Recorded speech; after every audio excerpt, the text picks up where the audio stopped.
null hypothesis की alternative hypothesis के बीच difference చెప్తూ 1 plane 2 plane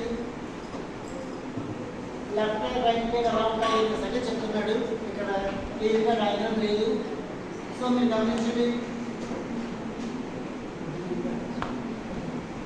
ఉంటే right right distance not equal ఉంటే 2 ప్లేన్ డిస్టెన్స్. అది స్లైడ్ సరిగ్గా లేదు.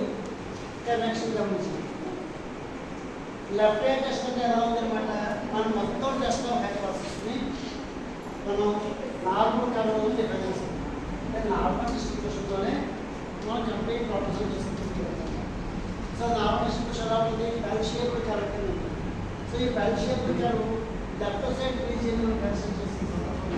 దాని ఏమంటాం లెఫ్ట్ హ్యాండ్ టెస్ట్.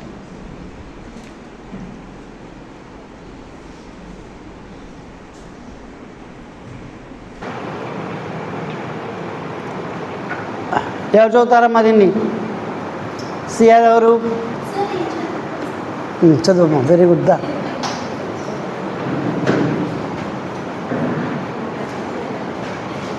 ఇక్కడ ఒక 3 స్లైడ్స్ వరుసగా వస్తాయమ్మా. మీకు తెలుస్తున్న హైపోథసిస్ టెస్టింగ్ యొక్క కాన్సెప్ట్ని చెప్తూ ఉంటాయి. చెప్పమ్మా. Hypothesis testing refers to make, first point ఏంటమ్మా, making an assumption called hypothesis. First ఏం చేయాలి, మనం లెక్క చదివి ఒక అజంప్షన్ని క్రియేట్ చేసుకోవాలి. వాడు ఏంటి అడుగుతున్నాడు దానికి ఫేవరబుల్గా మనం ఒక అజంప్షన్ క్రియేట్ చేసుకోవాలి.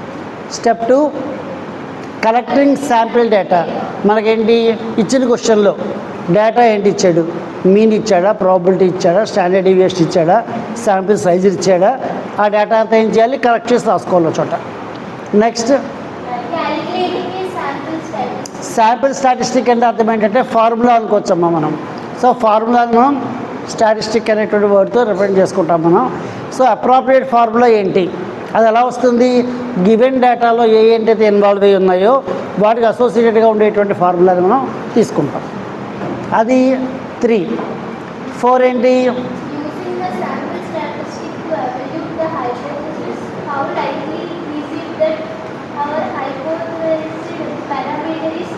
సో ఎంతవరకు ఇచ్చిన H0 రైట్ రాంగ్ అనే డెసిషన్ తీసుకోవడాన్ని స్టెప్ 4లో చూస్తాం మనం. రైట్ అమ్మా, గుడ్. కూర్చో. చదివి.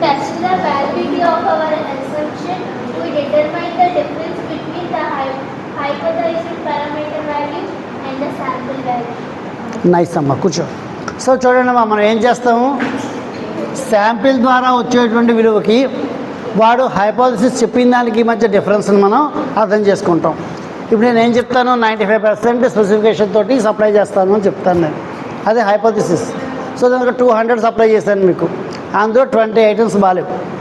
దాన్ని బట్టి మీరు ఏం చేస్తారు, నా హైపోథసిస్ని టెస్ట్ చేస్తారు. నేను ఇచ్చిన శాంపిల్ బట్టి నేను చెప్తున్న హైపోథసిస్ని టెస్ట్ చేసి యాక్సెప్ట్ చేయడమా లేదా రిజెక్ట్ చేయడమా అనే దాన్ని చెక్ చేసుకుంటారు.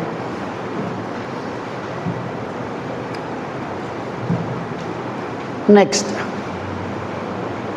1 by 1 వచ్చేద్దామమ్మా, ఇబ్బంది ఉండదు. ఇంకా లాస్ట్ 1 దామ్మా నుంచో.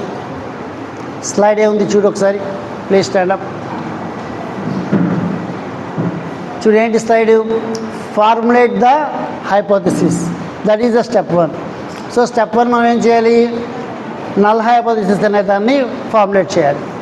నల్ హైపోథసిస్ ఎలా ఉంటుంది, a null hypothesis is a statement of the status quo, one of no difference or no effect. If the null hypothesis is not rejected, no change will be made. అంటే null hypothesis ఏం చేస్తాం మనం, వాడు ఇచ్చిన దానికి a difference లేకుండా దానికి అనుగుణంగా ఉండేటట్టే మనం తీసుకుంటాం. అంటే నల్ హైపోథసిస్కి అనుగుణంగా ఆన్సర్ వచ్చింది అంటే అర్థం ఏంటి, ఇంకా చేంజ్ ఏమి ఉండదు, వాడు చెప్పిన స్టేట్మెంట్ రైట్ కిందే ఫాలో అయిపోతుంది అనమాట. సో ఆ విషయాన్ని చెప్తున్నాడు. Next, an alternative hypothesis is one in which some difference or effect is expected. Alternative hypothesis అంటే ఏంటి, నల్ హైపోథసిస్ కంటే డిఫరెంట్గా ఉంటుంది. ఖచ్చితంగా చెప్పాలంటే కాంప్లిమెంటరీగా ఉంటుంది అనమాట. అలా మనం ఏం చేస్తాం, స్టెప్ 1లో what is null hypothesis and what is alternative hypothesis అనేది క్లియర్ కట్గా తీసుకుంటాం. నల్ హైపోథసిస్ ఎలా రిఫర్ చేస్తారు, ఎక్స్తో కానీ మ్యూతో కానీ సిగ్మాతో కానీ పైతో కానీ ఈ సింబల్స్ తోటి ఇండికేట్ చేస్తారు. కూర్చోమ్మా. Next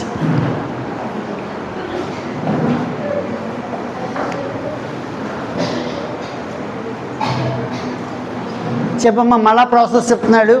points చదివమ్మా. రిపిటేషన్ ఉంటుందమ్మా, మీకు చెప్పాను కదా 5-6 చోట్ల నుంచి డౌన్లోడ్ చేసి అన్నీ కలిపి కలెక్ట్ చేశాను. రిపిటేషన్ ఉంటూ ఉంటుంది, బట్ పర్వాలేదు. చదవమ్మా.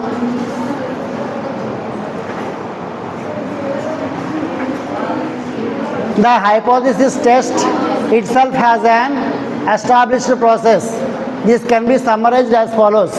అంటే మనం హైపోథసిస్ టెస్టింగ్ అనేదాన్ని ఈ 5 పాయింట్స్లోకి సమ్మరైజ్ చేసుకోవచ్చు అని చెప్తున్నాడు. దామ్మా ఓ మూమెంట్ ఉంటే క్లాస్ వచ్చిన ఫీలింగ్ ఉంటుందన్నమాట. ఫస్ట్ ఏంటమ్మా, డిటర్మైన్ H0 అండ్ HA. అంటే H1 అని అనొచ్చు, H సఫిక్స్ స్మాల్ ఏ కూడా కొన్ని బుక్స్లో వాడతాడు అనమాట. H0 and HA, remember they are contradictory. చూస్తారు ఇక్కడ స్పెసిఫిక్గా ఇచ్చాడు. ఇందాక మిగిలిన స్లైడ్స్లో స్పెసిఫిక్గా లేదు, ఇక్కడ స్పెసిఫిక్గా చెప్తున్నాడు. H0 H1 ఎలా ఉండాలి, ఒకదానికొకటి కాంప్లిమెంటరీగా ఉండాలి ఖచ్చితంగాను. ఒకటి తప్పైతే ఇంకోటి రైట్ అవుతుంది, ఒకటి రైట్ అయితే ఇంకోటి రాంగ్ అవుతుంది, అలా ఉంటుంది. Determine the random variable. Random variable లెక్క దేని గురించి చేయాలి మనం? హైటా, వెయిటా, మార్క్సా, గ్రూప్స్ నుంచి కంపారిజనా, మనం ఏం చేయాలి, ఏ వేరియబుల్ని చెక్ చేయాలి అనేది చూసుకోవాలి. Next third, determine the distribution for the test. So ఇది నెసరీ లేదు, మనం ఎప్పుడు నార్మల్ డిస్ట్రిబ్యూషన్లోనే ప్రాబ్లం కంప్లీట్ చేస్తాం మనం, కాబట్టి స్పెసిఫిక్గా రాయక్కర్లేదు మనం. Draw A graph and calculate the test statistic. Draw A graph అంటే అర్థం ఏంటి, జనరల్ టెక్స్ట్ బుక్లో కూడా గీయటం లేదు. Left side right side graph చూసారు కదా, అది మీరు స్పెసిఫై చేసి రాస్తే సరిపోతుంది. లెఫ్ట్ సైడ్ అన్నప్పుడు లెఫ్ట్ సైడ్ ఒక బాక్స్ పెట్టి దాన్ని షేడ్ చేస్తే సరిపోతూ ఉంటుంది. అండ్ టెస్ట్ స్టాటిస్టిక్ అంటే ఏంటి, ఫార్ములా ఏంటి అనేది ఇచ్చిన డేటా బట్టి ఇచ్చిన డేటాలో ఏవైతే వేరియబుల్స్ ఉన్నాయో వాటితో ఇన్వాల్వ్ అవుతూ ఉండేటట్టుగా మనం ఏం చేయాలి, ఒక ఫార్ములాని నోట్ చేసుకోవాలి. చూడండి నెక్స్ట్ ఎవరమ్మా, నెక్స్ట్ ఎవరు చూడండి. టైప్ 1 ఎర్రర్, టైప్ 2 ఎర్రర్ గురించి మాట్లాడుతున్నాడు. టైప్ 1 ఎర్రర్ అంటే ఏంటి, it occurs if the null hypothesis is rejected when it is in fact true. Null hypothesis true అయినప్పుడు దాన్ని మనం అనుకోకుండా రిజెక్ట్ చేస్తే కనుక దాన్ని టైప్ 1 ఎర్రర్ అంటారు. దామ్మా చదివేసే రేపటి బోర్డు నుంచి రికార్డ్ అవ్వాలి, అది మన సరదా.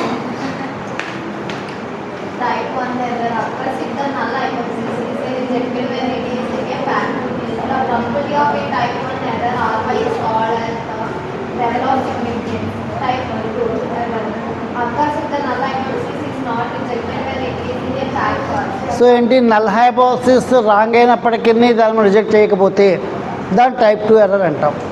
రైట్ అమ్మా, చాలు.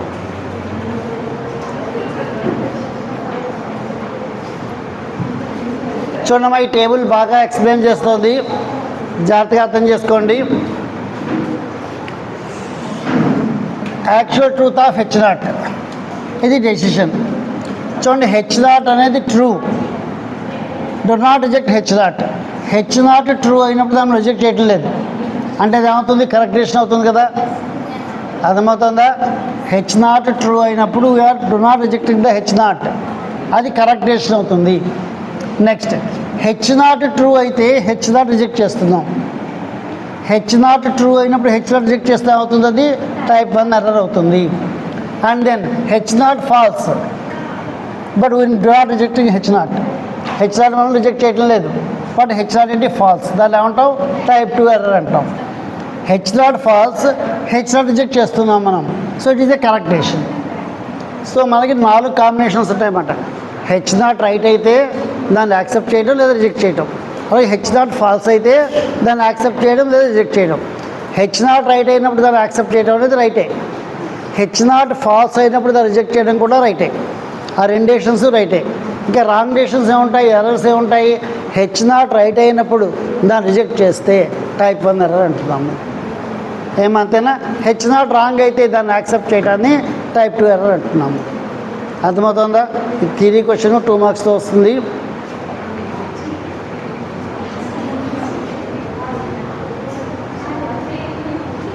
నెక్స్ట్ ఎవరమ్మా,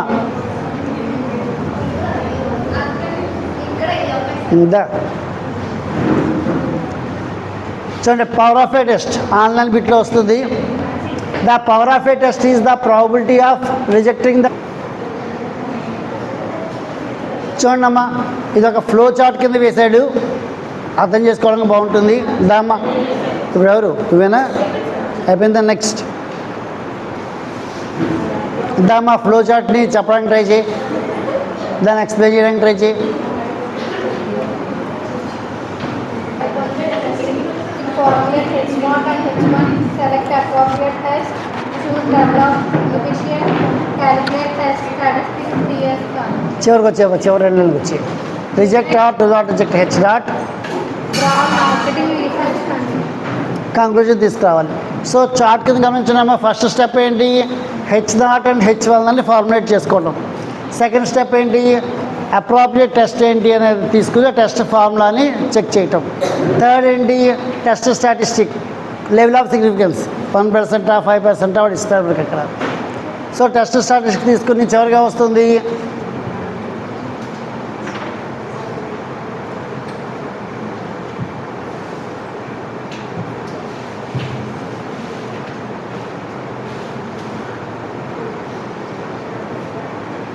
ఓకే. ఎవరు చెప్తారమ్మా? ఇది జెడ్ టెస్ట్ గురించి ప్రొసీజర్ రాస్తుంది ఇక్కడ. ఎవరు చెప్తారు? స్లైడ్స్ ఏది ఉన్నాయి? మొత్తం 129 ఉన్నాయి. అన్నీ అవసరం 100 సరిపోతాయి మనకి. చదువమ్మా. Hypothesis testing steps for one population mean. మనకి మీన్ వాల్యూ ఇస్తాడు క్వశ్చన్లో, అప్పుడు ప్రొసీజర్ ఏంటి? Develop the knowledge on the alternative hypothesis. First ఏం చేయాలి? క్వశ్చన్ చదవగానే నల్ హైపోథెసిస్ ఏంటి, ఆల్టర్నేటివ్ ఏంటి అనేది డెవలప్ చేసుకోవాలి. Determine the level of significance. Level of significance అనేది వాడు మనకి ప్రాబ్లంలో అసైన్ చేస్తాడు. ప్రాబ్లంలో అసైన్ చేయకపోతే ఏం చేస్తాం మనం? ఇన్ జనరల్ 5% దాన్ని తీసుకుని బయలుదేరుతాం మనం. Get a sample of data and calculate test statistics as follows. So data నుంచి మనం శాంపిల్స్ సంబంధించిన డేటా తీసుకుని ఈ ఫార్ములా యూజ్ చేస్తాం. Z is equal to X bar minus mu by sigma by √n అన్న ఫార్ములా యూజ్ చేస్తాం. Obtain the critical value of Z from table for the given value of significance. మనం ఏం చేయాలి? Table వాల్యూని, వాడు ఏ level of significance అడిగాడో table వాల్యూని table నుంచి apply చేసుకుంటాం మనం. Draw area of rejection. ఇదంతా నెసరీ లేదు, కొన్ని సందర్భాల్లో ఏరియా ఆఫ్ రిజెక్షన్ అనేదాన్ని కూడా కన్సిడర్ చేసి చేస్తారు.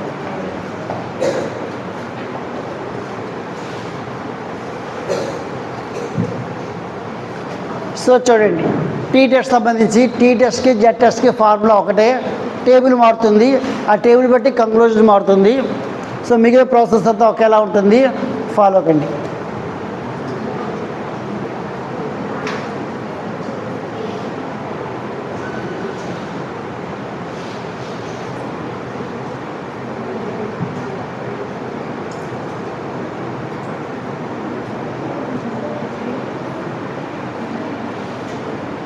చూడండి, ఇది ఎవరు చెప్తారు? ఫార్ములా అంతే, మేము ప్రొసీజర్ అంతా మామూలే. ఇక్కడ ఏం జరుగుతుంది? Z test for testing difference between proportions. అంటే రెండు వేరు శాంపిల్స్ మన దగ్గర ఉన్నాయి, వాటి మధ్య డిఫరెన్స్ని మనం ఎక్కువ డిఫరెన్స్ ఉందా లేదా ఈక్వల్గానే ఉన్నాయి అనేది టెస్ట్ చేయాలి. దానికి గాను మన దగ్గర ఉండే డేటా ఏంటి? Samples drawn from 2 different populations. రెండు వేరు పెన్ తెచ్చుకోవాలంటే ఎలాగమ్మా?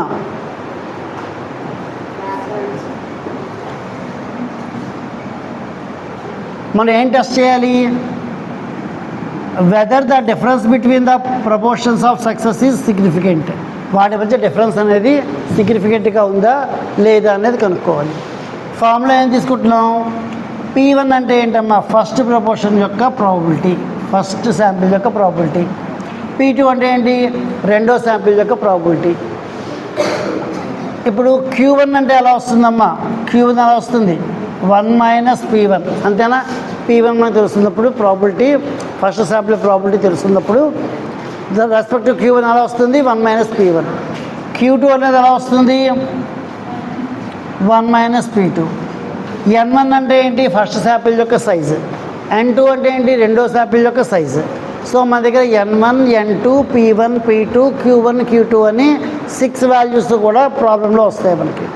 వచ్చినప్పుడు టెస్ట్ స్టాటిస్టిక్ ఏం చేస్తామన్నమాట, formula Z is equal to P1 minus P2 by square root P1 Q1 by N1 plus P2 Q2 by N2 అన్న ఫార్ములా యూస్ చేసుకుని దాని నుంచి వచ్చే క్యాలిక్యులేటర్ వాల్యూ తీసుకుని దాని టేబుల్ వాల్యూతో కంపేర్ చేసుకుంటూ వచ్చిన దాన్ని బట్టి మనం కంక్లూజన్ని డిసైడ్ చేసి చెప్తాం. మనం అర్థమైందా కాన్సెప్ట్? మనం లెక్కలు చేసాం, మనం రివైజ్ చేస్తాం దీన్ని. ఫార్ములా అర్థమైందా?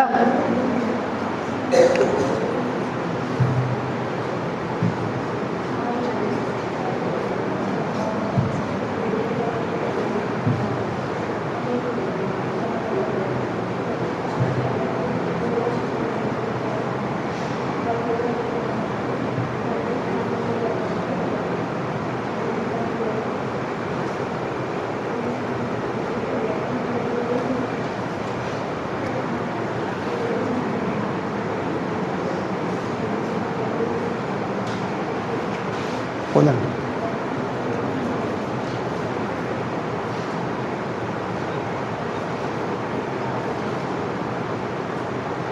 చదవనమ్మా క్వశ్చన్ ఒకసారి, ట్రై చేయండి క్వశ్చన్ చేయడానికి. Note down the question. A local telephone company claims that the average length of a phone call is 8 minutes.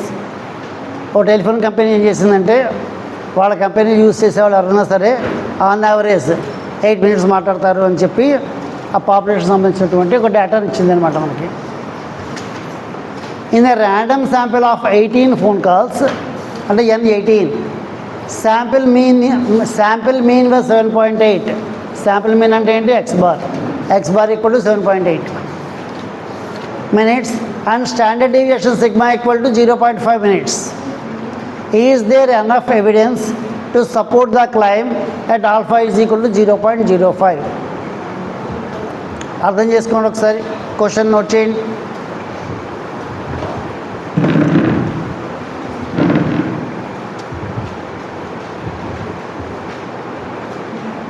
H0 ఏంటి? వాడు ఏం క్లెయిమ్ చేస్తున్నాడు? Mu is equal to 8 minutes అని క్లెయిమ్ చేస్తున్నాడు.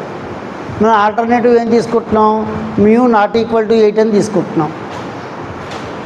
ఏమా నెక్స్ట్ నాట్ ఈక్వల్ టు అంటే ఏంటి చెప్పండి? 2 tail టెస్ట్ కింద లెక్క మనకి. సో 2 tail టెస్ట్ అంటే గ్రాఫ్ ఎలా గీసాడు? లెఫ్ట్ సైడ్కి రైట్ సైడ్కి కూడా షేడెడ్ పోర్షన్ని తీసుకున్నాడు.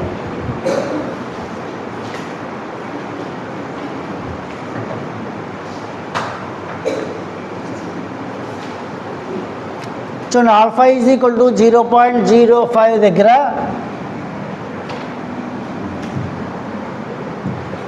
టేబుల్ వాల్యూ 2.110 అనమాట.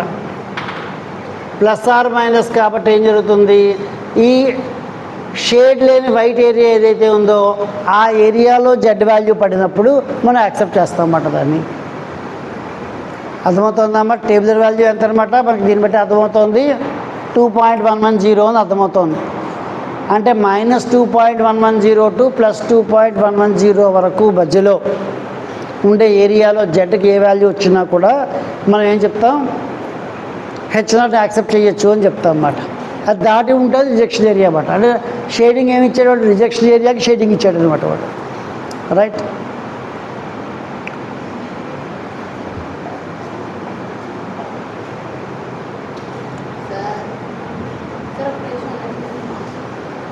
లేదు, ఇది ముందుకు వెళ్ళటం లేదులేమ్మా.